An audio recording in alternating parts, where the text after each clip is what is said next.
Welcome to Saraogi classes. प्रिय विद्यार्थियों, हम राजस्थान सामान्य ज्ञान में अब तक जो है मेवाड़, मारवाड़, कछवा वंश और इसके अलावा राजस्थान में अन्य चीज़ों के बारे में पढ़ा।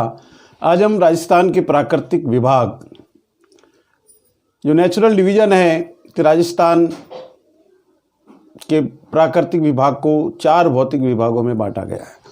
इन 4 भौतिक विभागों में जाने से पहले मैं राजस्थान राज्य, जो भारत के कई राज्यों से एक अद्भुत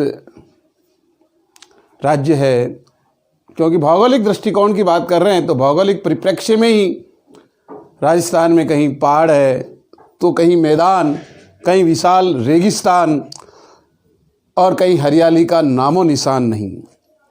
अभी तो फिर भी ये वर्ड लागू कम हो रहा है, क्योंकि जब से राजस्थान में नहरें आ गई, और जब नहरें नहीं थी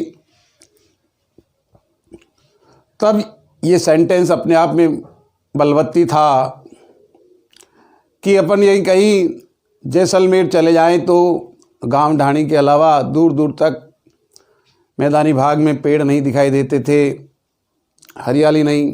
कहीं खेजड़ी है तो वो भी सूखी हुई, उसके पत्ते निर्जर हो गए, या उसके ऊपर पशु पक्षी बैठने से उनकी बीटों से ऐसे लगता है कि हरियाली तो है ही नहीं हो। तो फिर सफ़ेद रंग के पत्ते नज़र आए हैं, छोटे छोटे, वो भी। तो ये वाकई में साकार वर्ड है जो अब लागू नहीं होता है। अब मतलब नहरें आने के बाद जगह जगह और पानी, नलकूप, संसाधन हो गए, अभी सभी जगह पेड़ हैं और ऐसी बात नहीं। लेकिन आज के 50 साल पहले राजस्थान, पश्चिमी राजस्थान की ये स्थिति थी कि वहाँ नामो निशान ही नहीं, और कई फसलों से लहलाते खेत, क्योंकि यहाँ हरियाली क्षेत्र भी है।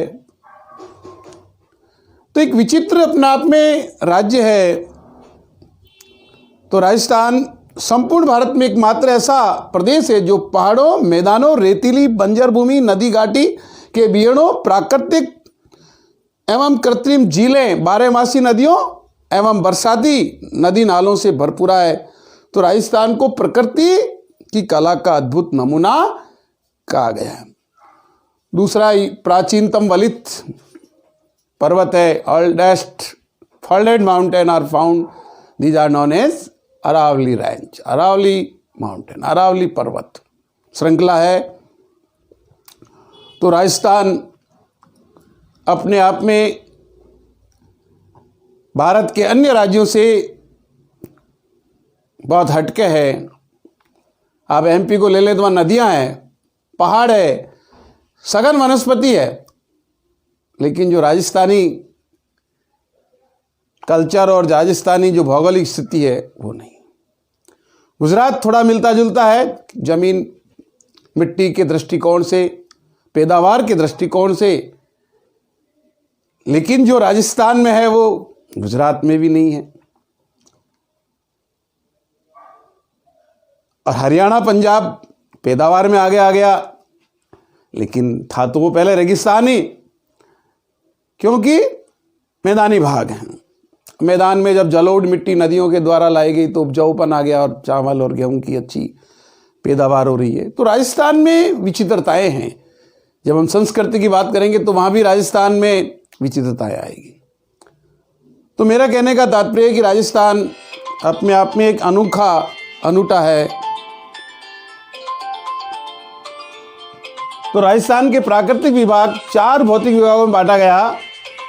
पहला, उत्तर पश्चिमी मरुस्थलीय प्रदेश, दूसरा अरावली पर्वतीय प्रदेश, तीसरा पूर्वी मैदानी प्रदेश और चौथा दक्षिणी पूर्वी पठारी प्रदेश। अब इनको हम तुलनात्मक दृष्टिकोण से, तापक्रम, गर्मियों में गर्मी पड़ती है, सर्दियों में सर्दी पड़ती है, बरसात में वर्षा होती है, तीनों ही तापमान के दृष्टिकोण से दक्षिण पूर्वी पठारी प्रदेश में, इसलिए हमने 48 डिग्री लिखा। और जो सर्दी का है वहाँ ऐसा माइनस में, मैं जहाँ तक समझता हूँ कभी भी माइनस के हालात नहीं उत्पन्न हुए। जलवायु, उत्तर पश्चिमी मरुस्थलीय प्रदेश की जो जलवायु है ड्राई है, शुष्क है और अत्यधिक विषम है। अत्यधिक विषम मतलब कहीं मतलब जो है बिल्कुल ही सूखा रह जाता है, कहीं हल्की सी बारिश हो जाती है। तो समान सम नहीं है, विषम ही है। और अत्यधिक विषम का मतलब है कि जो है नागौर में बारिश होगी तो जैसलमेर में नहीं है, जैसलमेर में होगी तो नागौर में नहीं है। तो ऐसे कंडीशंस वहाँ जलवायु के दृष्टिकोण से इन पश्चिमी राजस्थान में बनी रहती है। और अरावली पर्वतीय उप आर्द्र, उप का मतलब हमारे यहाँ आर्द्रता जो है इतनी नहीं होती जैसे झालावाड़ में होती है, लेकिन आर्द्रता पाई जाती है। उदयपुर में भी, चित्तौड़ में भी, भीलवाड़ा में भी, राजसमंद में भी, अजमेर में भी, सिरोही में भी, डूंगरपुर में। तो इसको उप आर्द्र जलवायु क्षेत्र का है। और जो आपका पूर्वी मैदानी प्रदेश है, दौसा, धौलपुर, करौली, वो आर्द्र जलवायु है, ह्यूमिड है। क्लाइमेट कैसी है? Humid climate. और जो दक्षिणी पूर्वी पठारी प्रदेश है, बूंदी, झालावाड़, बारां, इन जिलों में अति आर्द्र, आर्द्रता ही नहीं अति आर्द्रता पाई जाती है। तो इस प्रकार से जलवायु के दृष्टिकोण से हमें चारों प्रदेशों को आत्मसात करना है। फिर मिट्टी, जो राजस्थान है वहां तो रेतीली मिट्टी पाई जाती है और बालू के रूप में, इसलिए रेतीली बालू मिट्टी या बलुई मिट्टी आप कह सकते हैं। और मैं यह समझता हूं कि अपन कुछ खाद डाल के या मिट्टी डाल के लोग सुधार लें, वो एक बात अलग है। बाकी अपन इधर पुष्कर के बाहर निकलते हैं तो बीकानेर तक, गंगानगर तक, हनुमानगढ़ तक बालू मिट्टी दिखाई देती है। और इधर अपन अजमेर जिले में ब्यावर के बाहर निकलते हैं, सेंधड़ा के आगे, तो सेंधड़ा के आगे से जो ही बर और सेंधड़ा को कवर कोर्स कर लिया जाता है, बालू मिट्टी जैसलमेर तक दिखाई देती है। तो उत्तर पश्चिमी मरुस्थलीय प्रदेश के अंदर एक ही उपागम आता है, रेतीली बलुई मिट्टी, कुछ अपवादों को छोड़ करके। लेकिन जो हमारा अरावली पर्वत, मध्य अरावली जो पर्वतीय प्रदेश है, दूसरा जो रीजन है हमारा राजस्थान का, वहाँ काली मिट्टी भी पाई जाती है, भूरी और लाल मिट्टी भी पाई जाती है। और कहीं पहाड़ी इलाका है तो वहाँ कंकरीली मिट्टी, कंकड़ मतलब उससे मिट नहीं पाते हैं, हमारे बुजुर्ग लोग उसकी मेहनत करके प्रयास करते हैं, लेकिन जो पहाड़ी मिट्टी है तो वो कंकरीली होती है। अब जो पूर्वी मैदानी प्रदेश है, जहाँ नदियों द्वारा लाई गई मिट्टी आती है, भरतपुर में, धौलपुर में, दौसा में, क्योंकि उधर हरियाणा और पंजाब और यूपी बॉर्डर से ये जुड़े हुए हैं, तो वहां पे जलोढ़ मिट्टी पाई जाती है, जिसको हम एलुवियल सॉइल कहते हैं, कांप मिट्टी कहते हैं, कच्छारी मिट्टी कहते हैं। तो alluvial soil is the best soil for the growing of plant, मतलब खेती करने के लिए सबसे अच्छी मिट्टी होती है जलोढ़ मिट्टी, जिसे कई नामों से जाना जाता है। तो ये पूर्वी मैदानी प्रदेश, जो राजस्थान के पूर्वी मैदानी प्रदेश का इलाका है, वहां जलोढ़ मिट्टी पाई जाती है, जिसे एलुवियल सॉइल कहते हैं अंग्रेजी में। उसके बाद दोमट मिट्टी भी, क्योंकि आज भी जानते हो कि नदियों के मुहाने द्वारा लाई गई जलोढ़ के अलावा जो आगे फैली हुई मिट्टी होती है वो दोमट मिट्टी के नाम जानो। दोमट मिट्टी भी अपने आप में उपजाऊ मिट्टी होती है। इसलिए मैं कहूंगा कि पूर्वी मैदानी प्रदेश उपजाऊपन के दृष्टिकोण से भी संपन्न प्रदेश है। इसलिए आप देखिए भरतपुर में सरसों खूब होती है, दौसा में आपके बील के फल और जितने भी जो फल होते हैं वहाँ से फल ज़्यादा आते हैं क्योंकि पानी है। धौलपुर, नाम ही धौलपुर है, जो चंबल का भीड़ जो इस क्षेत्र में है, करौली, टोंक, नवाबों की नगरी टोंक में खरबूजे, मटर, तरबूज, काकड़ी वगैरह भी आते हैं और बाकी फसलें भी होती है। तो जहाँ जलोढ़ और दोमट मिट्टी पाई जाती है, आपके उस दृष्टिकोण से क्वेश्चन के नाना प्रकार होते हैं। क्वेश्चन किसी भी प्रकार से पुटअप होता है और बार बार मैं आपको ये बताता हूँ कंसेप्ट क्लियर होने चाहिए। यदि आपके कंसेप्ट क्लियर है तो क्वेश्चन 5000 बने एक टॉपिक में से अपन उसका जवाब दे सकते हैं। दक्षिणी पूर्वी पठारी प्रदेश, जिसे हाड़ौती कहते हैं, हाड़ौती का पठार एक प्रकार से ज्वालामुखी चट्टानें वहाँ निकली, इसलिए लावा पठार भी बोलते हैं और संक्रांति प्रदेश भी बोलते हैं। तो यहाँ पे जो काली मिट्टी पाई जाती है, देखो एक तो पहाड़ आगे, नदियाँ जो लेकर के आती है, पहाड़ों से खाद मिलता है। और जब ज्वालामुखी के उद्गार हैं तो जो प्रारंभिक ज्वालामुखी से जो चट्टानें बनती है, निश्चित रूप से वो काली मिट्टी का निर्माण करती है। ये भी आप भौगोलिक दृष्टिकोण से याद रखें कि काली मिट्टी वहीं पाई जाएगी जहाँ कभी ज्वालामुखी का उद्गार हुआ हो। तो काली मिट्टी दक्षिणी पूर्वी पठार में पाई जाती है। कच्छारी इसलिए कि उधर भी नदियाँ बहुत है, काली सिंध है, आऊ है, परवन है ना, जो जितनी भी जो नदियां हैं, नेवज है और घोड़ा पछाड़ है, कई प्रकार की नदियां जो है हाड़ौती में देखने को मिलती है। और जब नदियां आ रही है, चाहे वो एमपी से आ रही है, चाहे वो अलग स्टेट से आ रही है, लेकिन जब कोटा और झालावाड़ में प्रवेश करती है तो नदियों द्वारा जो लाई गई मिट्टी है वहाँ पर जलोढ़ मिट्टी पाई जाती है। लेकिन वो नदियों के आसपास और नदियों द्वारा लाई हुई जगह पर ही जहाँ उनका संगम है वहाँ कच्छारी मिट्टी पाई जाती है। और लाल मिट्टी जहाँ वहाँ पथरीले इलाके हैं, जहाँ पे नदियाँ वगैरह नहीं जा रही है, तो वहाँ की लाल और पथरीली मिट्टी। इस प्रकार से दक्षिणी पूर्वी पठारी प्रदेश में मिट्टियों के पाए जाने का क्षेत्र। फिर है सिंचाई भी हमारे जलवायु के दृष्टिकोण पे डिपेंड करता है। अब जैसे पहले तो पश्चिमी राजस्थान में आज के 50 साल पहले तो जो बरसात का जल होता था उसको टाँकों में इकट्ठा कर लेते थे और छोटे छोटे तलैया बना के उसमें जल रखते थे और उससे ही मतलब हल्की फुल्की उनकी साग सब्जियों के लिए उपयोग करते हैं। बाकी तो मोट बाजरा होता है, तो मोट बाजरा तो जो प्रकृति में बारिश होती थी उससे ही समझ। लेकिन आज जो सिंचाई के साधन है वो नहरें आ गई है उत्तर पश्चिम मरुस्थलीय प्रदेश में, तो हमने मोटे रूप से इसलिए उन तलैयों को भूलते हुए नहरों द्वारा लिखा है। और जो हमारा अरावली पर्वतीय प्रदेश है उधर जो है उदयपुर है, चित्तौड़ है, भीलवाड़ा है, राजसमंद है, डूंगरपुर है, सीकर है, अजमेर है। इधर कोई नहर है नहीं है, इसलिए हमने लिखा कुएं और तालाबों के द्वारा। मतलब तालाबों के द्वारा, तालाबों की नहरें जरूर बनती है। तालाब का जो पानी होता है उसमें बड़े बड़े वो गेट बना देते हैं, मतलब गोल बना करके, और उनको अलग अलग मोरियों के रूप में छोड़ते हैं। लेकिन वो नहरें नहीं है, वो तालाबों के द्वारा सिंचाई कहलाता है। और कुएं खोद करके, कुएं के साथ अब नलकूप भी आप जोड़ सकते हैं, क्योंकि अब कुओं का जमाना नहीं, नलकूप का जमाना, लेकिन वो कुएं के माध्यम से ही है। तो कुएं एवं तालाबों द्वारा अरावली पर्वतीय प्रदेश में सिंचाई होती है। और जो हमारा पूर्व मैदानी प्रदेश है, जयपुर है, भरतपुर है, दौसा है, धौलपुर है, उधर कुओं द्वारा होती है। और दक्षिणी पूर्वी पठारी प्रदेश में तो नदियों के द्वारा जो आ रहा पानी, नदियाँ 12 है, चंबल है तो वहाँ 12 महीने उसमें पानी आता है, काली सिंध है उनमें बरसाती का मतलब पानी रहता है, पानी आगे से आता रहता है, और तो भरी भी रहते हैं, भराव क्षेत्र है, तो वहाँ हमने नदियों द्वारा ही सिंचाई। अब बाकी ठीक है, ट्यूबवेल वगैरह कॉमन बात है। फिर फसलें, तो उत्तर पश्चिमी मरुस्थलीय प्रदेश के अंदर जो फसल है अभी कुछ सुधार हुआ है नागौर में, इनमें। बाकी जो ऑल ओवर हम बात करेंगे जैसलमेर की, बाड़मेर की, जोधपुर की, बीकानेर की, नागौर की, तो बाजरा वहाँ की मुख्य फसल है, बाजरा ही होता है। अब ठीक है, कुछ लोगों ने अपनी ज़मीन को सुधार करके, मैं कहता हूँ गेहूँ की खेती भी नागौर में हो रही है, कर रहे हैं थोड़ा बहुत जो है, लेकिन जो प्रमुख सर्वाधिक होने वाली फसल है वो बाजरा है। दूसरे नंबर पर मोठ, मूंग सर्वाई नहीं करते हैं, तो वहाँ मोठ होते हैं। तो बाजरा, मोठ और गंवार, जहाँ पानी है तो उस जमीन में वो जानवरों के लिए गंवार की खेती करते हैं। और दोनों, फिर तिलन में सरसों है, रायड़ा है, तो ये चीज़ें, तिलन का मतलब जिसमें विभिन्न प्रकार के तेल निकालने वाले पदार्थ। तो इस प्रकार से बाजरा, मोठ, गंवार, तिलन ये उत्तर पश्चिम मरुस्थलीय प्रदेश की फसलें हैं।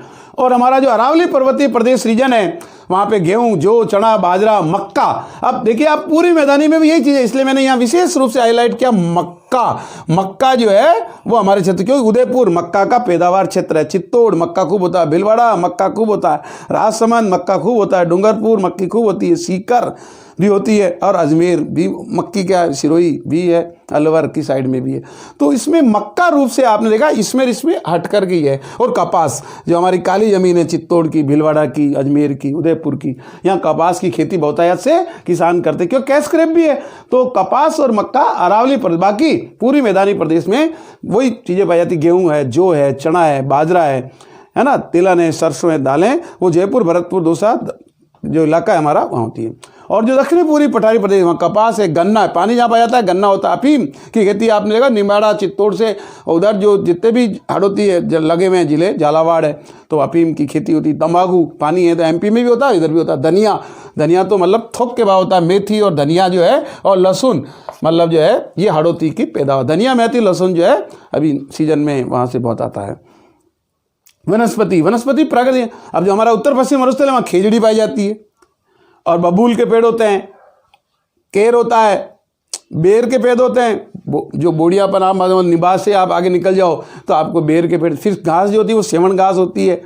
और हमारे जो अरावली प्रदेश वहाँ नीम खूब दिखाई देते हैं, आपने चाहे रोड के किनारे हो चाहे गांव के अंदर चले जाओ, और जगह जगह पीपल भी, अशोक भी आजकल, पहले तो अशोक का इतना नहीं था लेकिन आजकल लगाए जाते हैं। बबूल है ही, आम के पेड़ भी जगह जगह, और अमरूद भी उगाए जाते हैं। तो ये हमारे अरावली पर्वत की वनस्पतियों में आते हैं। पूरी मैदान में जो बांसवाड़ा का नाम लेते हो आप, तो वहाँ क्या होगा कि पानी है, पानी है तो क्या होगा, सागवान के पेड़ होंगे। धौलपुर में भी आपको देखो पानी का इलाका, तो सागवान, शीशम, दोक, इस प्रकार के जो पानी से सर्वाइव करने वाले जो वनस्पति होती है, बाकी तो कॉमन सभी देखने को मिलती है। हमारा जो दक्षिणी पूर्वी पठारी प्रदेश है, हाड़ोती, कोटा, झालावाड़, वहाँ पे आम के पेड़ खूब होंगे, जामुन के पेड़ खूब है, इमली के पेड़ खूब है, गुलर के पेड़ खूब है, लसोड़े के पेड़ खूब है, क्योंकि पानी पाया जाता है बहुतायत से। इन पादपों को पानी चाहिए। तो वनस्पति के दृष्टिकोण से हमने मजबूती से इन चारों प्रदेशों को पढ़ा। फिर खनिज, खनिज में हमारा जो उत्तर पश्चिमी राजस्थान है, मरुस्थलीय जो प्रदेश है, वहाँ पे लिग्नाइट कोयला पाया जाता है, तो लिग्नाइट निकलता है। जिप्सम नागौर में, डेगाना में है ना, टंगस्टन। तो मेन अपन छोटी छोटी चीज़ें तो कई है जो अपन पढ़ते, खनिज खनिज में अलग से पढ़ेंगे, लेकिन मोटे रूप से यहाँ खनिज की बात करते तो लिग्नाइट और जिप्सम ये हमारे उत्तर पश्चिमी राजस्थान मरुस्थलीय प्रदेश में पाया जाता है। अरावली प्रदेश में बहुतायत से खनिज निकलता है, जो भी आप जो क्वार्ट्स है, फेल्सपार है ना, आपके जितने भी जो ये संगमरमर है अलग अलग, राजसमंद में तो हरा भी है, गुलाबी भी है, पीला भी है, किशनगढ़ की तरफ सफ़ेद है।